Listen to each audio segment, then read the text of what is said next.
Afghanistan. There's a lot to reflect on after a trip, especially the wisdom in a book entitled Three Cups of Tea. It relates to our military involvement and misjudgments, first in Iraq and potentially now in Afghanistan. Before I go further, let me say that we cannot do enough to recognize and honor our soldiers and their bravery and dedication and love for our country. For a few brief moments, we got a taste of what they endure every day. Every member of the Codel was equipped with body armor and helmets, and you quickly realize the dangers and stresses our soldiers endure every day. We owe them our gratitude, our support when they return, and the confidence in knowing that our government will only place them in harm's way as a last resort. We failed that responsibility in Iraq, and many are asking whether we may fail again in Afghanistan.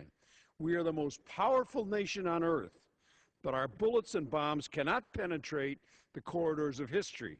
And the book Three Cups of Tea provides a powerful reminder that we must silence the guns if we are to hear the voices of truth coming from history. Greg Mortensen, who wrote the book, was in Afghanistan and Pakistan on the border, and he there met an elder who said, "These mountains have been here a long time, and so have we. You can't tell the mountains what to do, you must listen to them. So now I'm asking you to listen to me. By the mercy of Almighty Allah, you have done much for my people, and we appreciate it. But now you must do one more thing for me." Morton said, "Anything." He said, "Sit down and shut your mouth. You're driving everyone crazy." Then he began to make tea. When the porcelain bowls of hot buttered tea were in our hands, Mortensen says, the elder spoke and said, "If you want to thrive in Baltistan, you must respect our ways. The first time you share tea with a Balti, you are a stranger. The second time you take tea, you are an honored guest. The third time you share a cup of tea, you become family. And for our family, we are prepared to do anything, even die.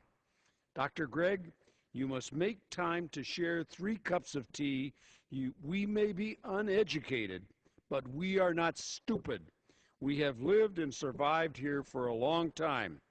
That day, the elder taught me, says Mortensen, the most important lesson I've ever learned in my life.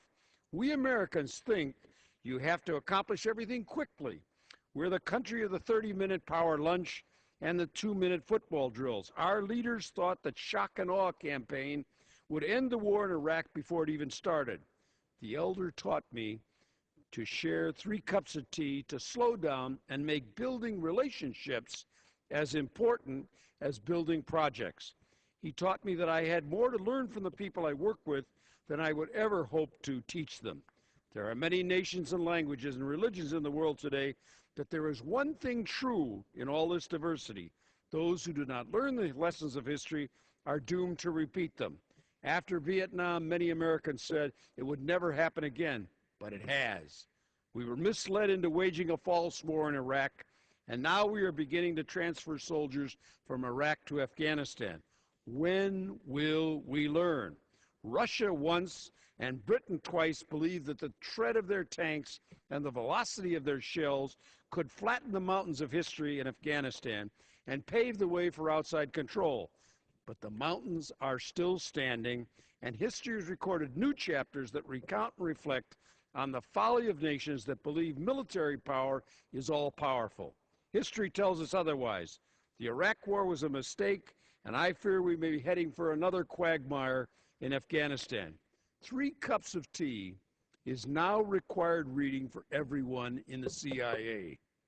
It should be required reading for every member of Congress. We need to listen to the mountains. I yield back the mountains.